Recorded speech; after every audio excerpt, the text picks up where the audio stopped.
Hey guys, this will be video 30 for the Gibson Les Paul custom restoration. And to follow up from the last video, at the end of that video I mentioned we're going to go into some pretty extensive detail about the fretboard. And I put a lot of thought into this as to whether I should really go off the rails and go extremely deep into the fretboard, just the fretboard alone. But I haven't really gone back into the early neck structural videos, but I don't think it's going to be possible for me to just start talking about the fretboard unless I talk about the neck. And if I'm talking about the neck, I have to keep in mind that this video is going to be 99% just general conversation about building a guitar. And on that note, if you're talking about the neck, well, then what kind of guitar is that neck from? So I got to realizing that, oh crap, I got a lot more territory I need to cover before I dive in to the fretboard. Although I will. It closer to the end of this video, it's probably going to be at least 35 to 40 minute video because I'm just going to keep talking. There's a ton of stuff I want to cover, and I've got to get this stuff behind me as well so I can glue binding on, install frets, get this on the body, get some strings on it, get this baby out the door and to its rightful owner. Not that I want to see it go. I just want to see the job come to a close and get that text message from that guy that he's blown away. So without further ado, let's dive into general construction and where it is that we want to end up. And if I could go back in time and give myself any advice, it seems like when I first started building some of my first guitars, I had no idea how many guitars I was going to end up building. I only thought I was going to build 5 or 6, maybe 7 guitars.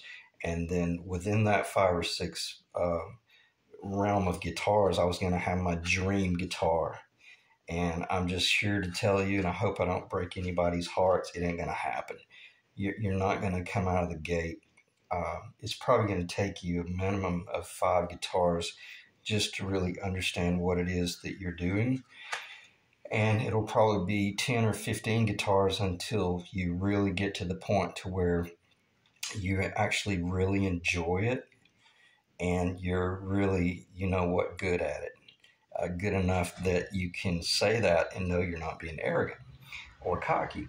So on that note, and it's funny, I wrote down, I wrote fretboard and then I circled stay on point.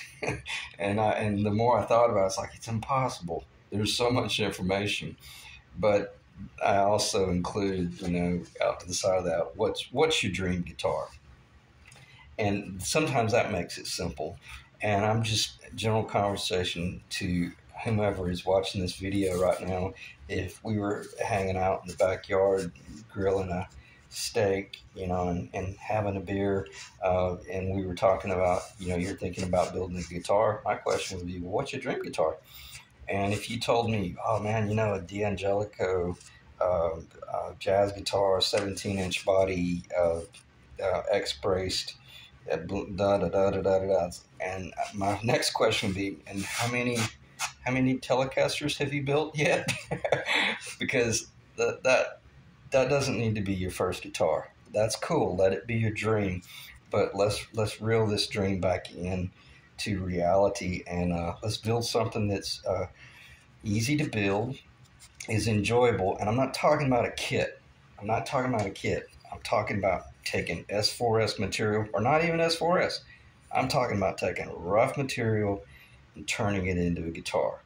I know that you can go online and buy a Tele neck for $69, and that's great. If that's what you want, buy that and buy a body for $59 and bolt them together and say you built a guitar. And that's awesome. My hat's off to you. But this video series is for those of us who really, really want to dive in and understand this stuff. So general layout will determine how best to proceed. And when I wrote that, I started to exit out because I realized that's every bit of that statement is based on, well, you can't have a general layout until you have a target guitar. So I don't know if I've already said it. When in doubt, build a Telecaster. And I'm going to give you some really good points. I'm just going to read my notes here, because if I don't just read my notes, I may forget about this, and that would be a horrific disservice to you. And we'll talk about scales and fretboards and that stuff in a little while. When in doubt, build a Telecaster. Am I making fun of the Telecaster? Absolutely not. Leo Fender is probably one of the most brilliant men that ever walked the beaches of California. What Leo did was insane. It's insane. And he approached it from the standpoint of an engineer. And how can I make this new widget as simple as possible, easy to manufacture, affordable to manufacture, working with species of materials in my own country, and own. So if you really had to ask my opinion, I think Leo Fender really changed the world, probably as much as the Apostle Paul. So when in doubt, build a Telecaster. And that is not, I'm not making fun of a Telecaster, because any of us out there that play jazz or play country or play blues or play rock or play classical, what do all those things have in common? They're music. They're all pretty much derived from some sort of chord structure and or string notation structure, et cetera, et cetera. The Fender Telecaster is probably one of the most versatile workhorses ever. And if you've come this far, you've probably already tripped up on some of those videos. And I'm going to stop because I don't want to start getting historical and nostalgic or anything. But the Telecaster is extremely easy to build.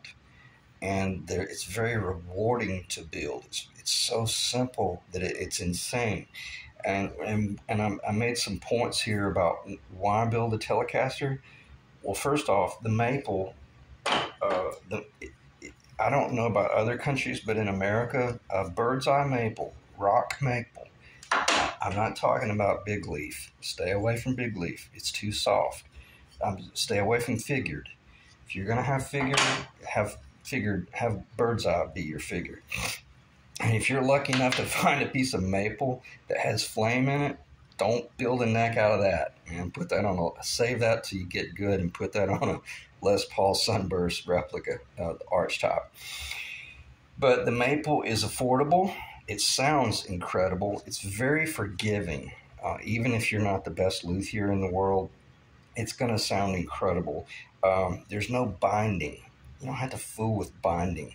And I'm here to tell you, binding is an obnoxious, what's the word? Whimsical. Yeah, that's an excellent word for binding.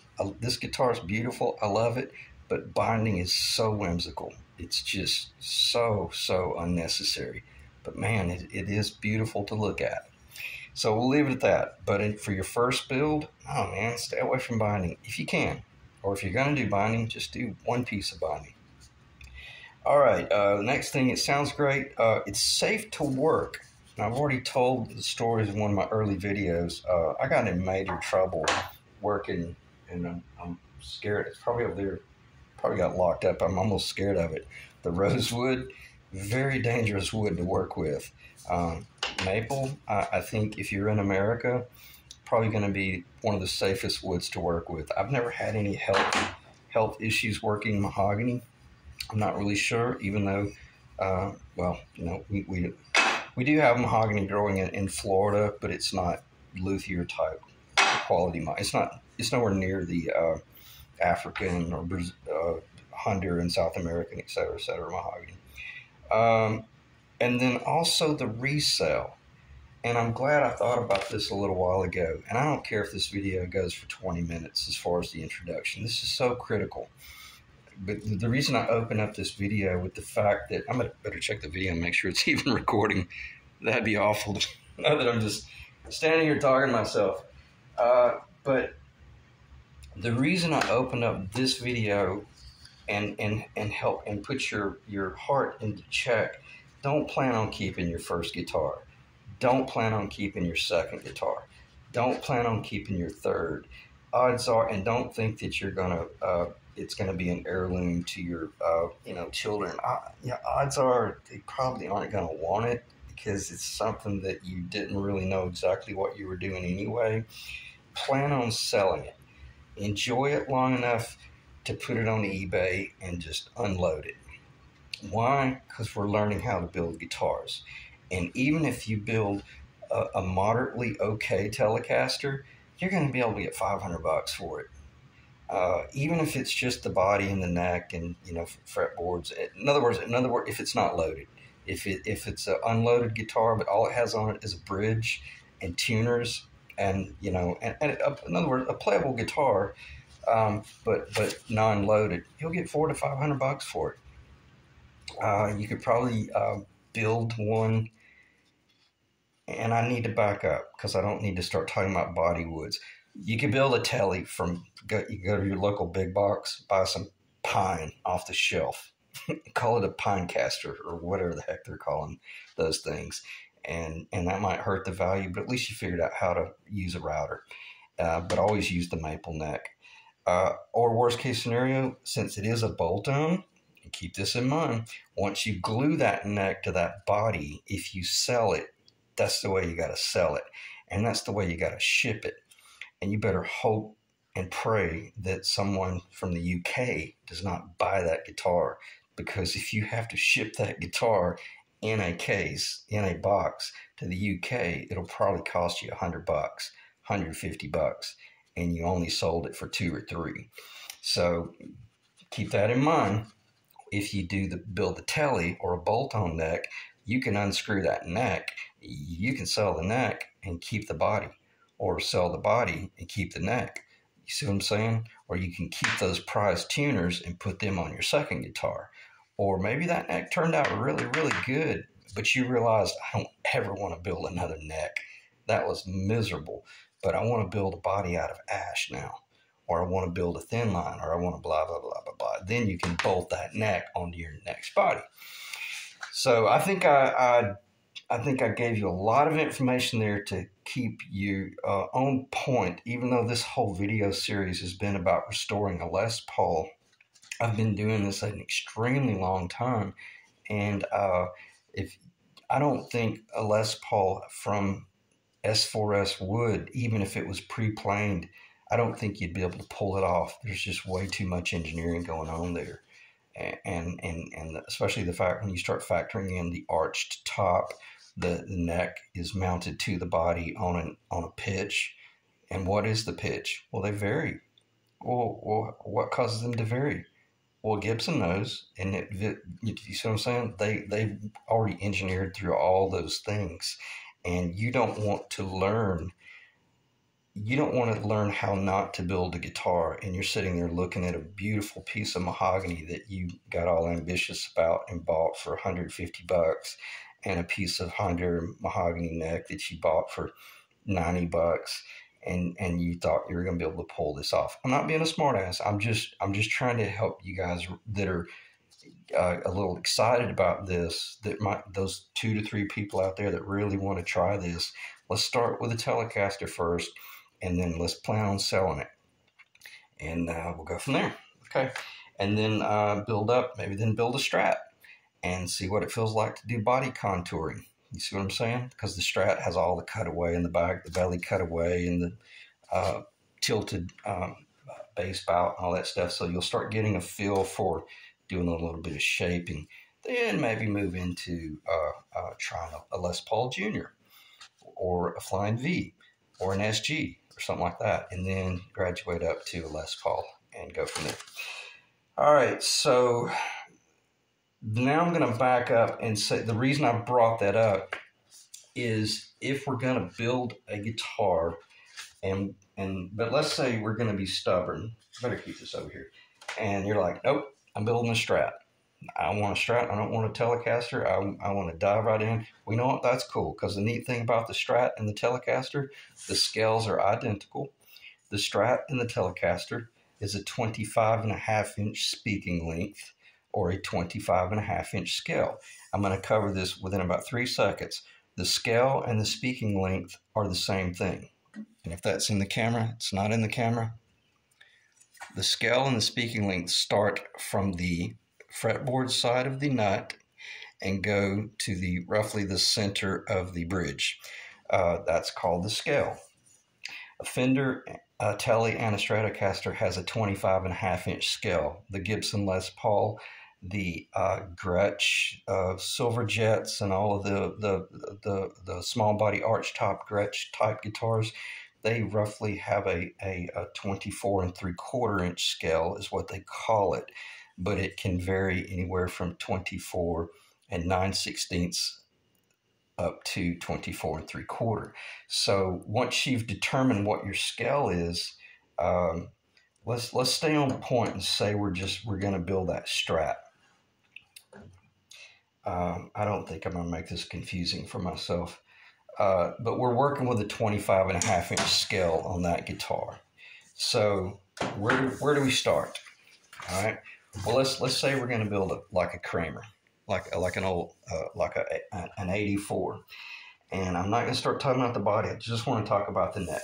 The cool thing about a Strat or a Telecaster, there's a little bit of similarity. There's a lot of similarity in the neck pocket, but there's some differences in the radius back here. I'm not going to start talking about that, because if you're interested in that, you probably already know it, or either go find that information out somewhere else. All I want to talk about is the nut location, the 16th fret location, the 18th fret location, or the 22nd fret location, or maybe we're going to do a 24 fret location and things like that. And then we draw it out. Easier to do it on paper. Get on your fretboard calculator. And start studying that, and start asking yourself, okay, well, what's the length of a 25.5-inch scale from the nut, from the beginning of the fretboard to the bridge? 25.5. Okay, then start drawing it out on paper. Start drawing out that trapezoidal path. Go online, maybe find out how wide is the neck down there. Well, it's roughly 2 3/16 of an inch. Well, I'll say roughly. It's exactly 2 3/16 of an inch at the 22nd fret. Okay, now we're getting these constants here. How wide of the nut do we want? We want 1 11/16, or maybe we're going to build a shredder. We want a wide nut. So go ahead and go up to 1 3/4 inch. See where I'm going with this? You got all this engineering that you can do on paper. You don't want a standard? You want a reverse headstock? Well, just flip it over. You know? I'm serious. That's all it is. That's the only difference. Two-dimensionally. So, okay, but getting back on point. So once you've achieved what your dream guitar is, and maybe what would be awesome is if your dream guitar is a Telecaster or is a Stratocaster, because they're pretty easy to build. Then you start doing your research, go on your fretboard calculators, and then start determining what species of wood do I want to use. Now I'm going to start segueing back more so into the fretboard. Let's say we want to build a maple neck, but we also want it to have a maple fretboard. The old vintage ones was just like a one-piece neck. That's a pretty complex build. I wouldn't recommend starting with that. Just start with a maple lower, and then put a maple fretboard on top of it. And if you're scared to build your own fretboard, or if you're smart, just buy your fretboard from Stuart McDonald. A maple fretboard from Stuart McDonald, I think, is under $50, $40 or $50. It's compound radius. It already has the fret slots cut. Now it's going to be rectangular. It's not, it's going to be, it's not tapered.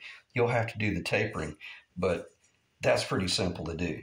Cutting fret slots, that's a nightmare. And don't do a 24 3/4 inch scale, because the best I could determine, Stuart McDonald does not offer the 24 3/4 inch scale. And even I made that assumption and was wrong. So plan on possibly building your fretboard buying your fretboard from StewMac, stewmac.com, STEWMAC.com. and you'll be way ahead of the game. So, and then just glue it together. Just it's as easy as that. I say it is. Well, I'm not going to start getting into how to cut this taper. Just take pieces of paper and ask yourself, how do I find the center of something with a straight edge? You know, see how I've got a center line? I hope that shows up on the camera. There's a center line there. It's the first thing I started with. And once I had that center line, if I wanted a 1 3/4 inch wide nut, I knew that I needed to be 7/8 off each side. Make a mark, and I already knew that I had to be 2 3/16 out here at the 22nd fret, and however long that distance is, well, I made those 2 little marks, and I drew a pencil line. It's as simple as that. And then what I'm talking about is to rough out your neck lower. Now you can start looking at the wood over in the corner and ask yourself, what can I glue 2 pieces of maple together? Maybe on a scarf joint at the headstock, or maybe I've got enough that'll cover that area right there, and then I'll just do a glue up over here and cut that out, because that's how it would be built. And maybe I'll come and do a veneer on the back, and maybe it'll be bird's eye. Maybe it'll be real pretty. Maybe I'll paint the top of the headstock white, and maybe I'll get a Kramer logo. You know, they're out there. All right, so I'm probably all over the map there, but I guess what I'm saying, when in doubt, build a Fender product. They're much more forgiving and easier to work with, and also keeping in mind, once you've got that whole, I'm only holding this because it's the Fender scale, and I put it up here. The difference that you'll be dealing with in the trapezoidal path, I've already covered this in past videos. That should be in the camera. Is just this outside width at the bridge is going to be different for a Gibson or a Gretsch. Probably others are the same, versus the Fender. The Fender is wider. And I'm not going to start talking about the whole finger picking thing and the whole country telly thing and where that was derived from. So just know that will definitely affect the width of the neck, especially, well, it won't affect the width of the neck. It won't have any bearing on what width nut you go with. That's your own personal call. And if you don't know that answer, then you go to your local guitar shop, as I said way in the early videos, and said, hey man, I want to build a guitar, and I got to buy my bridge and stuff. Can I buy my stuff from you? Will you let me play some of your guitars to determine if I like this big wide nut, or this real narrow nut that's real thick, and you'll find that those guys will really open up the door and help you out. But your layout and where I'm going with this is layout. You're going to spend an enormous amount of time doing layout and design work, or you better. If you just pull out the table saw and start cutting wood and think you're going to design it in place, you're about to make some pretty big mistakes. So, and like this right here, and then even maybe your pickups, and I think I covered that about these are going to be different string spacing is where I'm going with this. The Fender is going to be wider than the Gibson / Gretsch. And then the next thing is going to be, if you go with a Fender and you're wanting to do a humbucker at the bridge, well, just know that they have a humbucker called the trimbucker spacing. It's spaced a little bit wider. Seymour Duncan has a great line of that. I don't know about DiMarzio. I don't run those anymore, but I love Seymour pickups. So in other words, you wouldn't be able to put a trimbucker Seymour on a Les Paul, because they're not going to line up well, or it'll work, but it's going to show that you didn't know what you were doing. Even though Eddie Van Halen changed the world with the wrong pickup on the wrong guitar, or the right pickup on the wrong guitar, whatever. So I guess that doesn't apply. But you can make something like this. Start drawing pictures, or just lay it. I hope that shows up on the camera. Or just lay it up on your project and ask yourself, hey, you know, do I like the way that?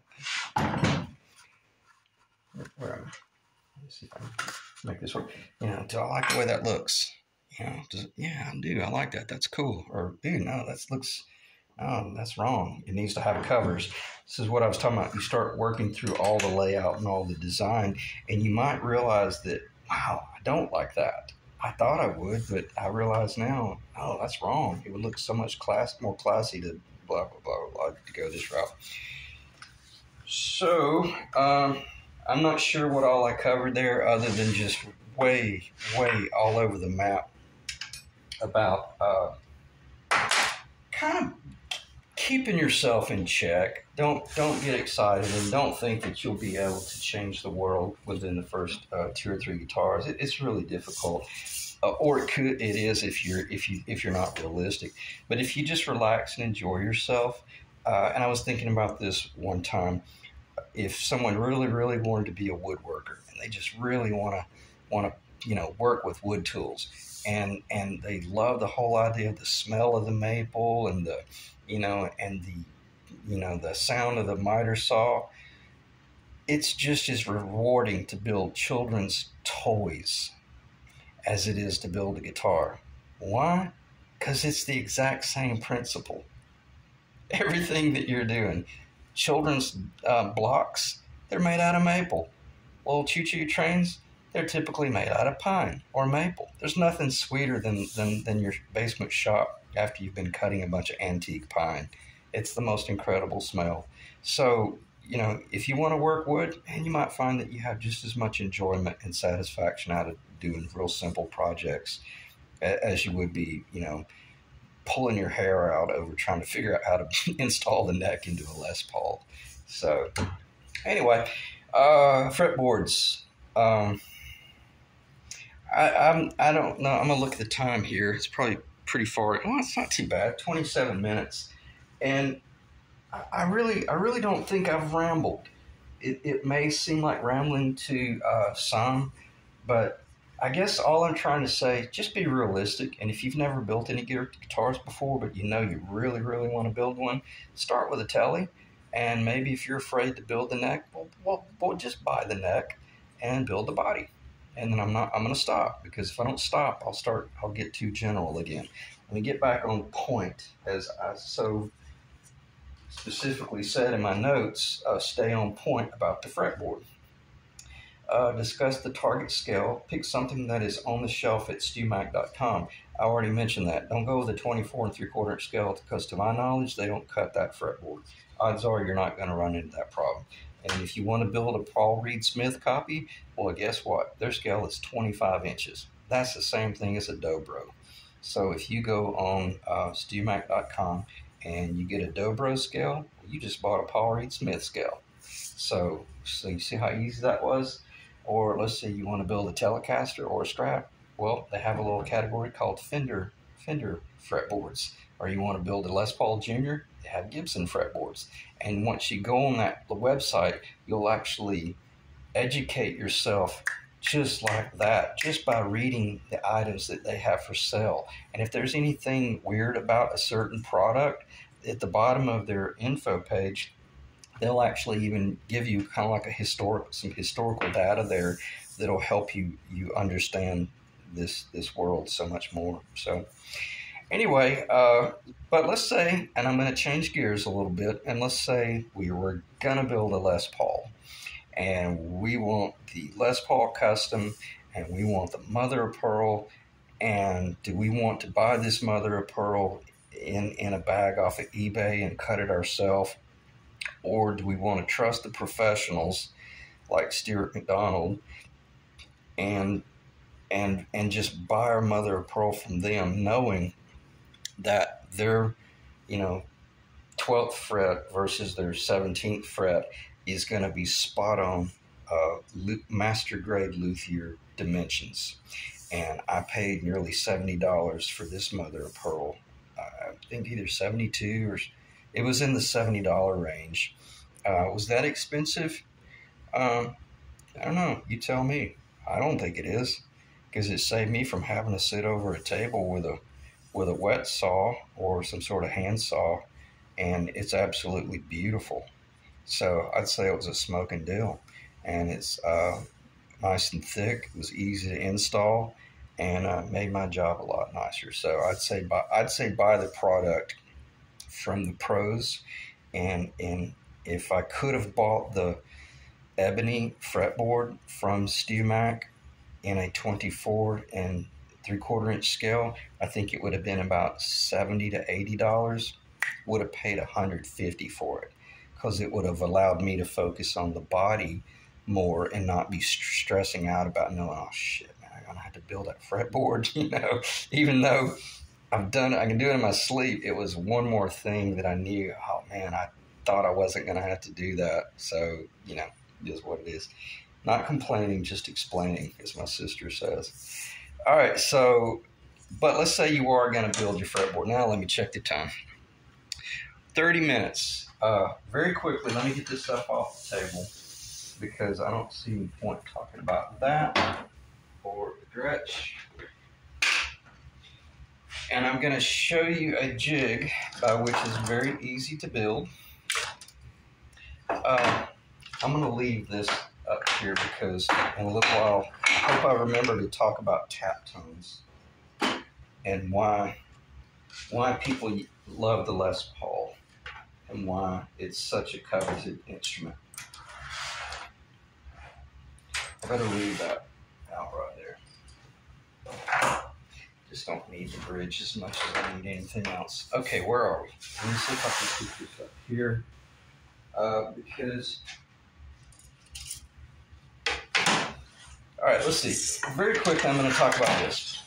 When you're building your own fretboard, you gotta take it from that right there on the left to that right there on the right. That's not a 30-minute operation. There's an enormous amount of time and energy. And also, if this is a hazardous material, the dust, if that's Brazilian rosewood or some sort of exotic rosewood, you'll have that dust in your shop and you'll be sick every time you walk in your shop. Another reason why to just buy it off the shelf. So so if you have decided, nope, I got that prized piece of material that was my dad's miter box, my grandpa's miter box, and I'm turning it into a neck. All right, step right up then, because here's what's about to be required. If you're going to do this stuff cowboy and just, with simple hand tools, it for certain can be done, and it's very easy to build the tools and just make it happen. And this is, I don't do them this way anymore, but this is how I did them a long time ago. I've always had this jig, and I kept this jig, and I actually used it again, and it was pretty cool. I got to use it on the guitar. All right, let me check the video, because this was kind of a crazy video, and I'm not sure how much I'm going to be able to show.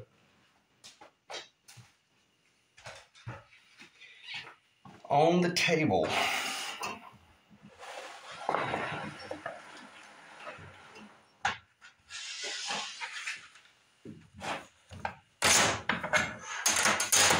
all right, are we on the table? It's a 4-foot level on the bottom. You can buy that anywhere. $20 maybe, $30. That's a piece of poplar. Yes, it's showing up okay. It's probably about 36 inches long, 38 inches long. And then on top of that piece of poplar, this piece of poplar was run down the table saw. Dimensionally, I guess I need to tell you very quickly. Dimensionally, this is about 4 1/4, and it's probably about 36 to 38 inches long. And then I have a piece of 1/4 inch, like quality plywood. Don't just use a really cheap plywood. That's 2.5 inches wide, and that is, everything is precision aligned and glued to that surface. So we've got our little stepped platform. The level assures that it is a perfectly straight surface. and then I have it screwed here and I have it screwed on the other end. 2 screws is all it takes. Why do I have this raised right here? Because we're going to take our SteerMac tool, our fretboard radiusing tool, and if we want a 12-inch radius or 10-inch radius, whatever it is that we want, buy it. This is a tool, should be perfectly straight. It's not pre-machined. I did that, and I'm not going to go into too much detail as to what it is that how I did this. Just think about positive and negative space. Let me turn this around. All right, again, it's very cowboy, but all I did was just fill in the space, and I'm going to grab my screw gun over here.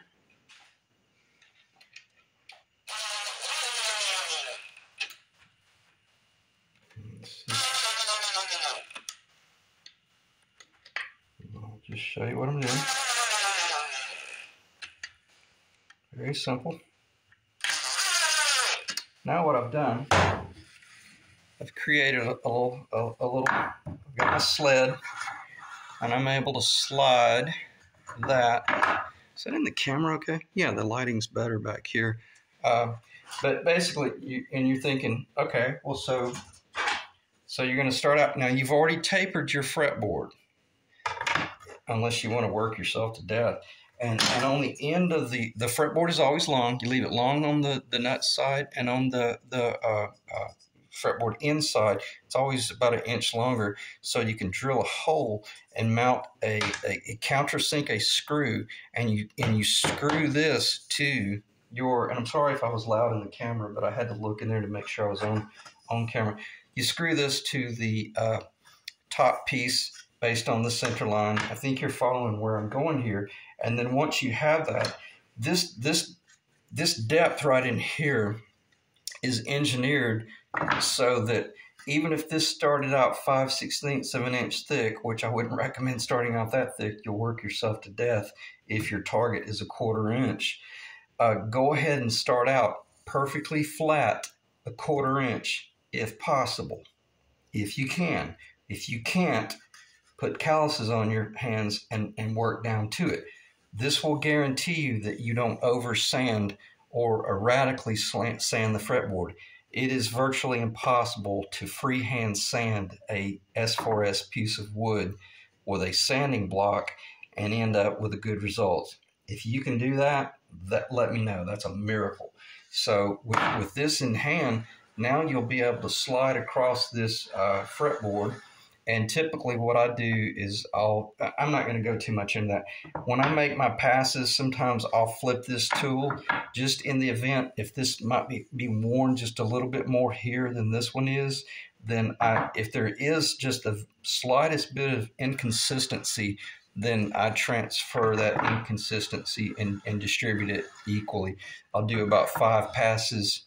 I don't go back and forth like this. I make real long engineered pushes or just real intentional passes, and then you can maybe do 5 passes that direction, flip the tool, and do 5 passes with the other side. And what that gives you within about a 30-minute period, you've taken an S4S board and just in a very brief, I hope that's in the camera, I can't get the, within just a very brief amount of time, you've gotten a radius fretboard. It happened very quick. Again, this little $20 tool here, $30 setup, allowed you to build a master level fretboard, and it's positively perfect. I don't think I'm going to be able to show it on the camera, but your dimension here is going to change as you get closer to the nut. I'm so glad I thought of this, because it's a little deceptive at first. You're going to think, oh crap, I'm getting too thin out here. No, it's because of the radius of the fretboard.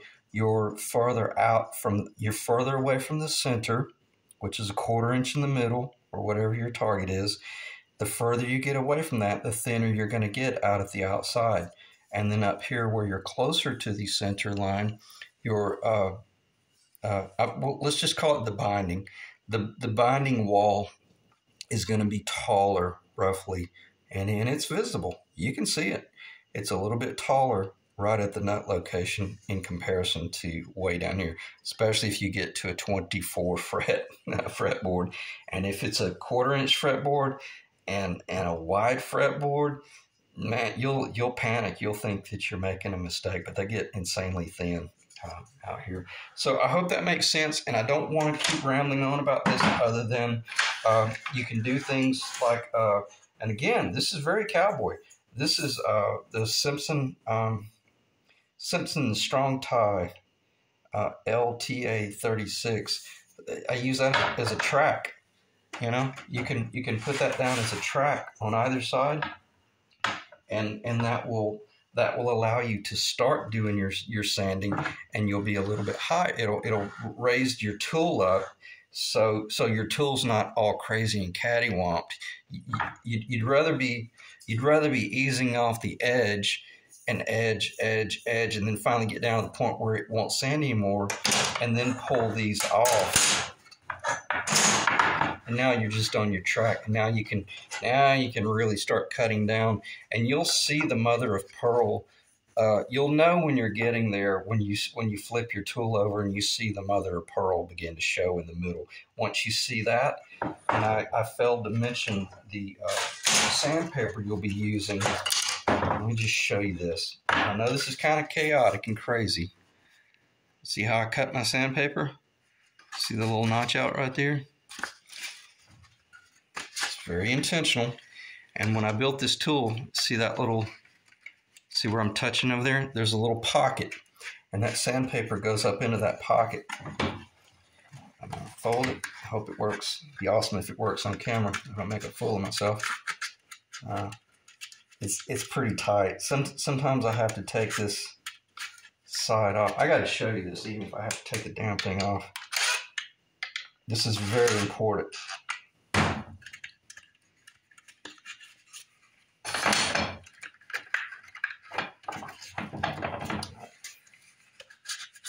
See how that's sliding? That lets me know that this sandpaper is going to stay on the tool.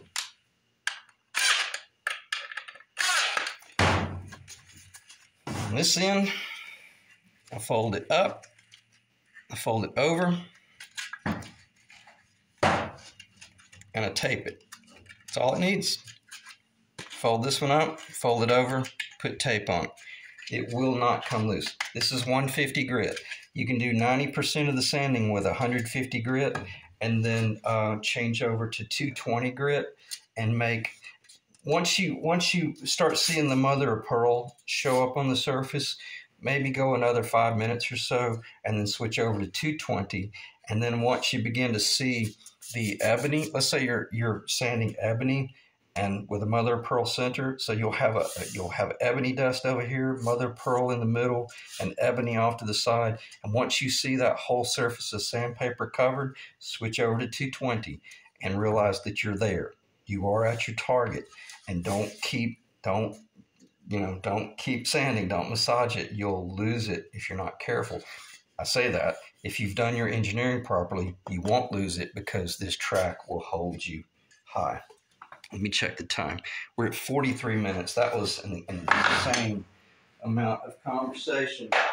But and I wish I could have covered it easier and not so chaotic.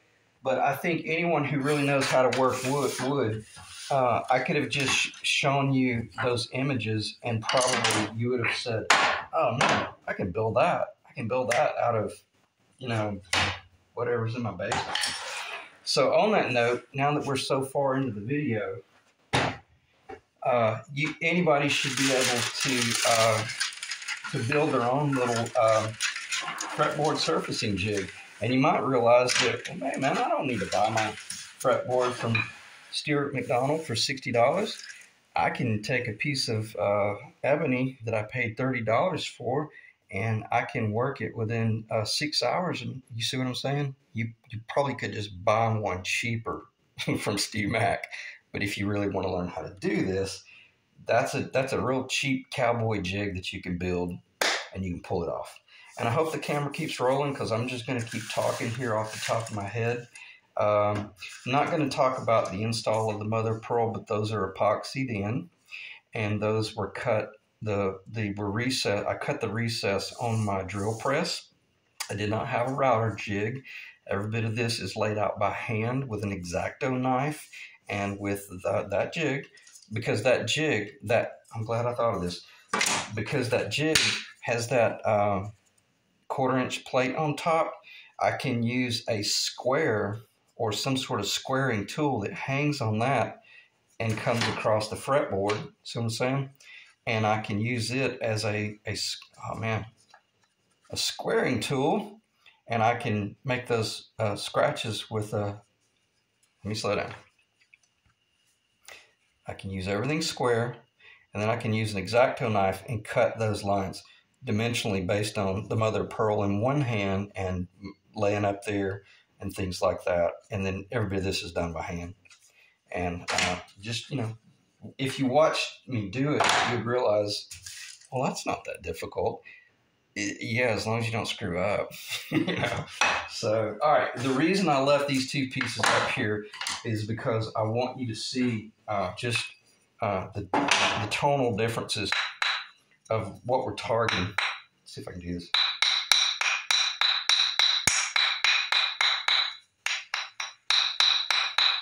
That's maple. Sounds great. Very snappy. That's why country music is country music. Very snappy. Very bright. That's Honduran mahogany. You hear that? That is 100 times more articulate. That's why Benedetto made the statement, even though I use maple to build jazz guitars, mahogany is by far the best. The tonal aspects of mahogany are just unprecedented. So, all right, when in doubt, build a telly. Fretboard order of operations. I probably spent more time just talking about general stuff off the top of my head, but I think I needed to because I wanted to make certain that it's not my place to put your ego in check. Just be honest with yourself and ask yourself what you're really capable of doing. Again, my first 12 to 15 guitars that I truly built, I had fooled around with stuff before, but my first true serious guitars were archtop acoustic jazz guitars, and I built them after the Benedetto studies. But man, I started right there at the Indianapolis 500. And just, it was amazing. I dove right in the deep end. I don't recommend that because, like I said, the first 2 to 3, 4, 5 guitars, it was miserable because there was so much I didn't know. So anyway, all right, so what should I talk about? Off the top of my head, I can't really think of anything other than dimensionally, 1/4 inch. One thing I did not mention, and I'll hit this briefly. If the nut is going to be 1 3/4 inch wide, or 1 11/16, or you pick your number, you're going to have to engineer. This cut here is going to be engineered based on how much binding you put out here. Are you going to do a 3-piece, black, white, black, and then the white on the outside? Well, then you're going to be cutting this taper completely differently based on the binding you use. And there's no sense in explaining that. That's pretty self-explanatory. So personally, I wouldn't do binding on my first few guitars. I'd just build some unbound necks. Even if you're building like a Flying V, they're unbound. I think the Les Paul Jr., I don't know if it's unbound or not, but it is what it is. And again, always plan on selling those guitars. So you can get them out of the house, because you're going to get better, and you're going to get better, and you're going to get better, and you're going to want to build.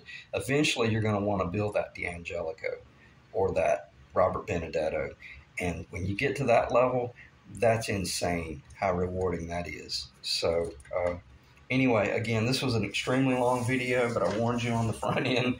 I knew I was probably going to go off the rails talking about just general conversation, but I'm glad I got to cover the crazy ass little jig that I built over there, but it works, you know? And, you know, sometimes if you saw the Robert Benedetto videos, you'd see his shop in the early videos where, man, it's like, I'm looking at that going, man, that looks like the basement, that looks like the shop in my dad's basement, you know, or, you know, he wasn't using CNC machines then.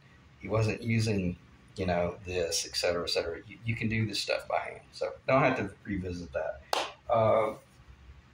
All right, I'm just going to end the video. Otherwise, it'll end up being an hour and a half. And wow, I can't believe we're over 50 minutes. Thanks so much. And if anything, I apologize if I was redundant and erratic, but I think we covered some pretty good chaotic territory there. Thanks, guys.